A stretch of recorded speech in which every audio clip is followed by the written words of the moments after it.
अष्टमी की रात वही डरावना सपना, वही बेचैनी और हर बार बेहोश होती अन्नू। आखिर आर्यवर्धन के घर में ऐसा क्या छिपा है जो बार बार अन्नू को अपनी ओर खींच रहा है? अगर आप भी इस राज को जानना चाहते हैं तो अभी इसी वक्त चैनल को सब्सक्राइब कर लीजिए ताकि कोई भी बड़ा खुलासा आपसे छूट ना जाए। अब कहानी वहां से आगे बढ़ती है जहां रेनू आर्यवर्धन के घर पहुंच चुकी है। उसी घर में अन्नू भी मौजूद है, लेकिन अन्नू की हालत सामान्य नहीं है। उसे बार बार वही सपना दिखाई दे रहा है जो उसे पहले भी अष्टमी की रात को आया करता था। सपना इतना सच्चा लगता है कि नींद खुलते ही उसका दिल जोर जोर से धड़कने लगता है। कभी पसीना छूट जाता है तो कभी आंखों के सामने अंधेरा छा जाता है। अन्नू खुद भी नहीं समझ पा रही है कि आखिर उसके साथ ये सब क्यों हो रहा है। हर थोड़ी देर में उसका सिर घूमने लगता है और वो बेहोश हो जाती है। परिवार के लोग परेशान हैं, लेकिन अन्नू की बेचैनी उनसे कहीं ज्यादा है।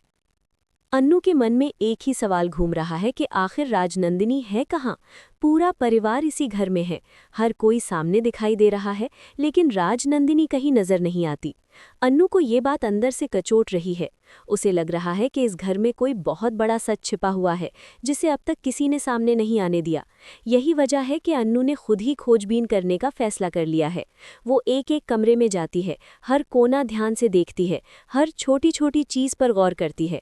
खोजबीन करते करते अन्नू उस कमरे के पास पहुंच जाती है जहां आर्यवर्धन मौजूद होता है। जैसे ही आर्यवर्धन की नज़र अन्नू पर पड़ती है, वो समझ जाता है कि अन्नू यूं ही यहाँ नहीं आई है। उसके चेहरे के भाव साफ बता रहे हैं कि वो किसी जांच में लगी हुई है। आर्यवर्धन उससे बात करने की कोशिश करता है, हल्की अंदाज में सवाल पूछता है ताकि अन्नू का ध्यान भटकाया जा सके। लेकिन अन्नू आज अलग मूड में है। वो सीधे सीधे जवाब देती है, बिना किसी डर के। अन्नू साफ शब्दों में कह देती है कि वो राजनंदिनी से मिलकर ही रहेगी। उसकी आवाज़ में जिद है, आंखों में सवाल हैं और चेहरे पर बेचैनी साफ झलक रही है। ये सुनकर आर्यवर्धन थोड़ा घबरा जाता है। वो बात को घुमाने की कोशिश करता है। वो कहता है कि राजनंदिनी से कोई नहीं मिल सकता, किसी को भी नहीं। लेकिन आर्यवर्धन की ये बात अन्नू को और ज़्यादा सोचने पर मजबूर कर देती है। उसे लगता है कि ज़रूर कुछ तो ऐसा है जो आर्यवर्धन छिपा रहा है। अगर आपको भी इस कहानी के हर ट्विस्ट की अपडेट चाहिए तो वीडियो को लाइक ज़रूर कीजिए और अपने दोस्तों के साथ शेयर करना न भूलें। इससे हमें भी हौसला मिलता है। आर्यवर्धन की बात सुनकर अन्नू कुछ और ही मतलब निकाल लेती है। वो तय कर लेती है कि अगर कोई उसे सच नहीं बताएगा तो वो खुद ही सच ढूंढ निकालेगी। बिना किसी को बताए वो फिर से घर के अंदरूनी हिस्सों की ओर बढ़ जाती है। चलते चलते उसका दिल जोर जोर से धड़क रहा है, लेकिन उसके कदम नहीं रुकते। उसे ऐसा महसूस हो रहा है जैसे कोई अनजानी ताकत उसे आगे बढ़ने के लिए मजबूर कर रही हो। खोजते खोजते अन्नू उस जगह पहुंच जाती है जहां एक रहस्यमयी दरवाज़ा मौजूद है। वही दरवाज़ा जो आज तक सिर्फ आर्यवर्धन के लिए खुला था। किसी और को कभी वहां जाने की इजाज़त नहीं मिली। दरवाजे के पास पहुंचते ही अन्नू की सांसें तेज हो जाती हैं। उसके दिमाग में वही सपना घूमने लगता है, वही अष्टमी की रात, वही डर। जैसे ही वो दरवाजे को छूती है, उसकी आंखों के सामने अंधेरा छा जाता है और वो वहीं बेहोश होकर गिर पड़ती है। इधर आर्यवर्धन को जैसे ही एहसास होता है कि अन्नू गायब है, वो तुरंत उसी तरफ दौड़ता है। वो जानता है कि अगर अन्नू उस दरवाजे तक पहुंच गई है तो बात अब ज्यादा देर तक छिपी नहीं रह सकती। वो वहां पहुंचकर अन्नू को संभालता है। अन्नू धीरे धीरे होश में आती है। आंखें खुलते ही वो सीधे आर्यवर्धन की ओर देखती है। उसकी नजरों में सवालों की बौछार होती है। अन्नू इस बार पीछे हटने वालों में से नहीं है। वो आर्यवर्धन से साफ साफ कह देती है कि अब वो पूरा सच जानकर ही रहेगी। आर्यवर्धन भी समझ जाता है कि अब सच छुपाना नामुमकिन है। वो भारी मन से टूटती आवाज में धीरे धीरे सब कुछ बताने लगता है। वो बताता है कि राजनंदिनी अब इस दुनिया में नहीं है, वो मर चुकी है। ये सच सुनते ही अन्नू जैसे टूट जाती है। उसकी आंखों से आंसुओं की धारा बहने लगती है। वो खुद भी नहीं समझ पाती कि राजनंदिनी की मौत का असर उस पर इतना गहरा क्यों है। उसका दिल जोर जोर से रोने लगता है। उसे ऐसा लगने लगता है जैसे उसने किसी अपने को खो दिया हो। वो बार बार खुद से यही सवाल करती है कि आखिर वो राजनंदिनी से इतनी जुड़ी हुई क्यों महसूस कर रही है। अगर आपको भी अन्नू की इस हालत को देखकर भी दिल छू गया है तो कमेंट में अपनी राय ज़रूर लिखिए और चैनल को सब्सक्राइब करके हमारे साथ जुड़े रहिए। अन्नू को खुद नहीं पता कि इस अजीब से लगाव का कारण क्या है। उसे बस इतना महसूस होता है कि राजनंदिनी से उसका कोई गहरा रिश्ता है जिसे वो अभी नहीं समझ पा रही है। वहीं दूसरी तरफ दर्शक ये बात जानते हैं कि अन्नू दरअसल राजनंदिनी का ही पुनर्जन्म है। यही वजह है कि उसके सपने, उसकी बेचैनी और उसका दर्द सब कुछ एक दूसरे से जुड़ा हुआ है। आने वाले ट्रैक में कहानी और भी दिलचस्प मोड़ लेने वाली है। राजनंदिनी की मौत का सच सामने आने के बाद अन्नू का नजरिया बदलने वाला है। वो आर्यवर्धन को समझने लगेगी। हालात ऐसे बनेंगे कि अन्नू आर्यवर्धन से शादी के लिए भी राजी हो जाएगी। ये फैसला उसके लिए आसान नहीं होगा, लेकिन सच जानने के बाद उसका दिल उसे यही करने को कहेगा। आगे चलकर आर्य और अन्नू के बीच बहुत ही प्यारी केमिस्ट्री देखने को मिलने वाली है। उनके बीच के लव सीन दर्शकों का दिल जीत लेंगे। दर्द, रहस्य और प्यार से भरी ये कहानी हर किसी को बांधे रखने वाली है। इसलिए अगर आप एक भी सीन मिस नहीं करना चाहते तो अभी वीडियो को लाइक कीजिए, चैनल को सब्सक्राइब कीजिए और जुड़े रहिए हमारे साथ। यही खत्म होता है पहला हिस्सा। आगे क्या होगा ये जानने के लिए अगला सेक्शन जरूर देखिए। अब कहानी दूसरे हिस्से में और भी गहराई लेती है। राजनंदिनी की मौत का सच सामने आने के बाद अनु पूरी तरह बदल चुकी है। उसका चेहरा शांत है, लेकिन आंखों में एक अलग ही तूफान चल रहा है। वो बाहर से मजबूत दिखने की कोशिश कर रही है, लेकिन अंदर ही अंदर टूट चुकी है। हर सांस के साथ उसे वही सपना याद आता है, वही अष्टमी की रात, वही अंधेरा और वही दर्द। उसे समझ में आने लगता है कि ये सब यूं ही नहीं हो रहा था। ये सब किसी न किसी तरह से उसके अपने अतीत से जुड़ा हुआ है। आर्यवर्धन भी अनु की हालत देखकर अंदर से परेशान है। वो खुद को दोषी मान रहा है कि उसने इतना बड़ा सच इतने समय तक छुपाए रखा।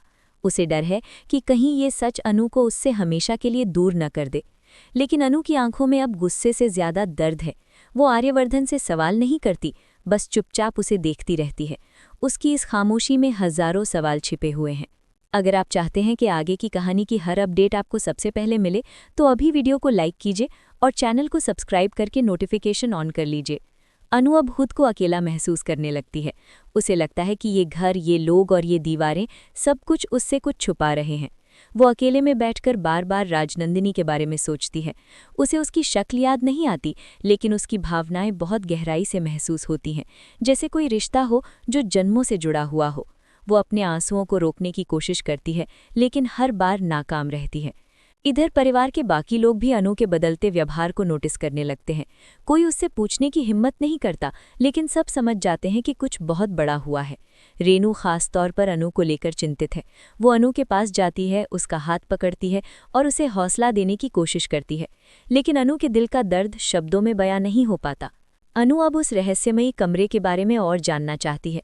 वो आर्यवर्धन से पूछती है कि आखिर उस दरवाजे के पीछे क्या है।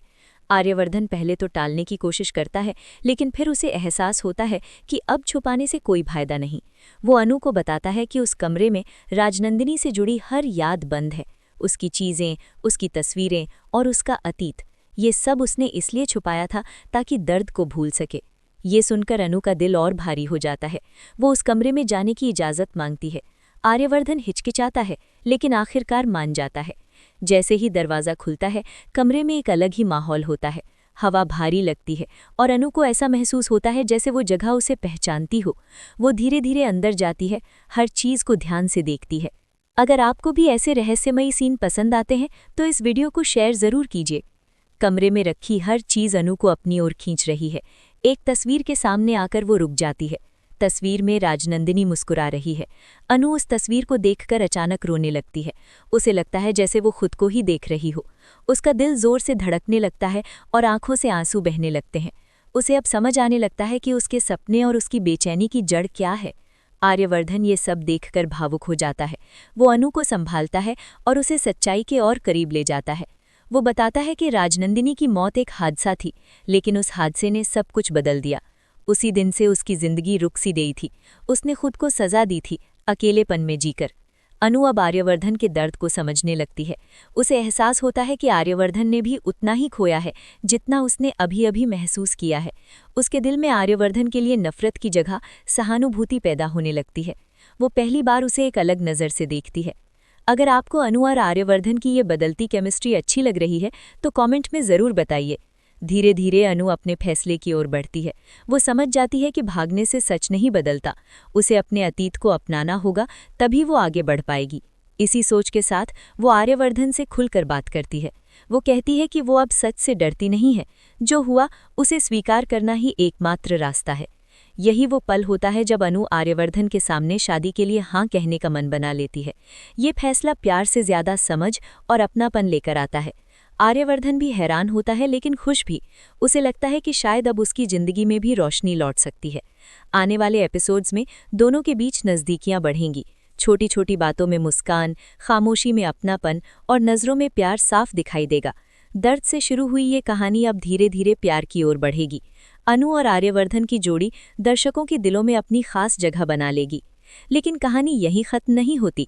आगे अभी और भी कई राज खुलने बाकी हैं। राजनंदिनी की मौत से जुड़े कुछ ऐसे सच सामने आएंगे जो सबको चौंका देंगे। अनु का अतीत और उसका भविष्य आपस में टकराएंगे। हर एपिसोड के साथ सस्पेंस और गहरा होगा। इसलिए अगर आप चाहते हैं कि इन सभी बड़े ट्विस्ट और इमोशनल सीन की पूरी जानकारी आपको मिलती रहे तो चैनल को सब्सक्राइब करना बिल्कुल न भूलें, वीडियो को लाइक करें और अपने दोस्तों के साथ शेयर ज़रूर करें। अब देखना ये होगा कि क्या अनु अपने नए रिश्ते को पूरी तरह अपना पाएगी या फिर उसका अतीत बार बार उसके सामने आकर उसे रोकता रहेगा।